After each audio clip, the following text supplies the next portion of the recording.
Good day everyone, and welcome to the second part of the video lesson on research variables and statement of the problem questions. In the first part of the video lesson, we have started to do the following learning objectives. Identify the variables present in the questionnaire or in the raw data. Determine whether each demographic variable and non-demographic variable is a dependent variable or independent variable based on the identified data. And finally, we have started to formulate the question for the statement of the problem considering the identified variable relationships. Alright, so here's case number 1. First, we're going to define the data relationship.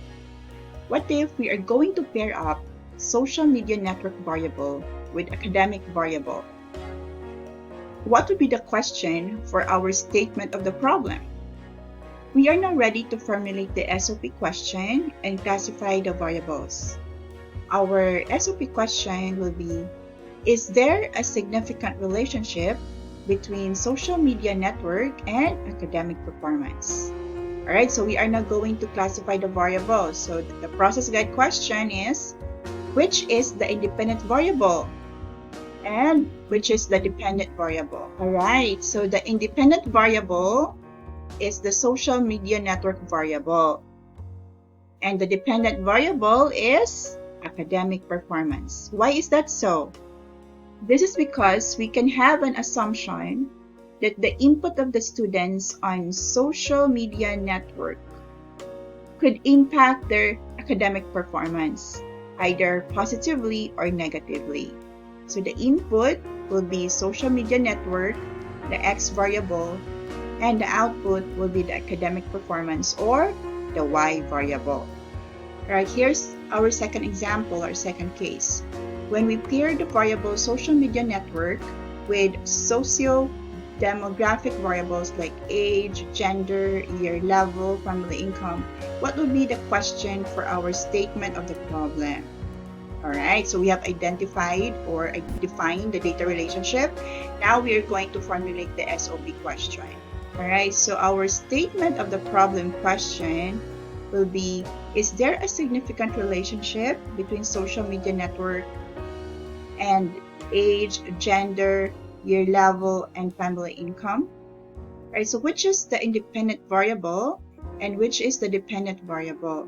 So for this data relationship, which is the independent variable?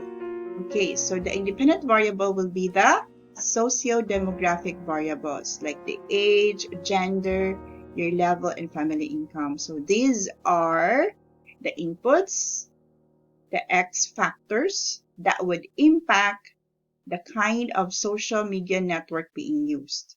So social media network usage will be the dependent variable. Alright, so here's case number 3. So first, we'll define the data relationship. We are curious about the data relationship between the duration and frequency with socio-demographic variables. So what will be the question for our statement, the problem? Alright, so we're now ready to formulate the SOP question and classify the variables. So our question is there a significant relationship between duration and frequency and age, gender, year level, and family income? Alright, so which are the independent variables? Of course, it would be the socio-demographic variables like age, gender, year level, and family income. Okay, and our dependent variable will be the duration and frequency.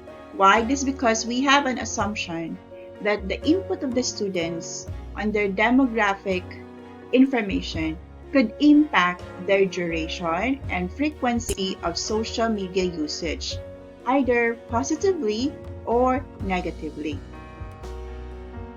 Right, fourth example, our fourth case. What variables are we going to pair up with the variable, the purpose of using social media networks?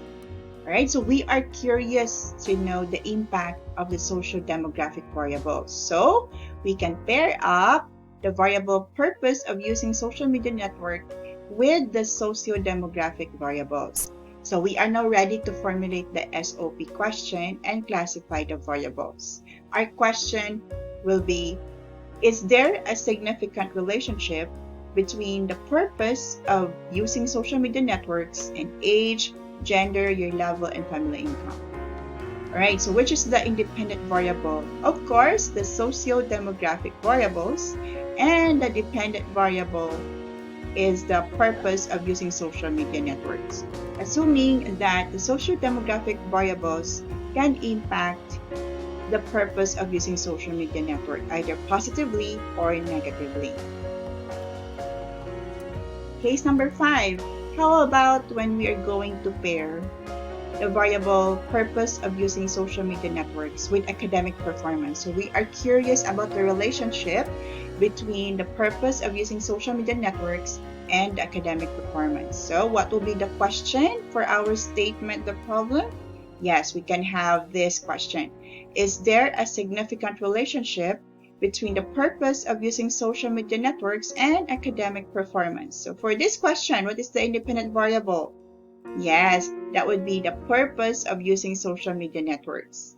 And then the dependent variable is, of course, the academic performance. All right? So we are curious and we are assuming that the purpose of using social media network could influence or impact the academic performance either positively or negatively. All right, your turn to try. So here's our data relationship 1. The use of social media networks and the Inayawan National High School study habit. Alright, so for our second data relationship, that would be the use of social media and Inayawan National High School student academic performance. And finally, we have data relationship number 3, the use of social media and the scholastic performance. Alright, so please do your self-assessment. Would you be able now to identify research variables? Would you be able to classify or categorize research variables and formulate questions for your statement of the problem? Please let me know if you have any questions or clarifications. Thank you again for NORSU Nursing Department for having me as their statistician for the study Influence of Social Media to the Academic Performance of Nursing Students in Dumaguete City. Thanks for watching!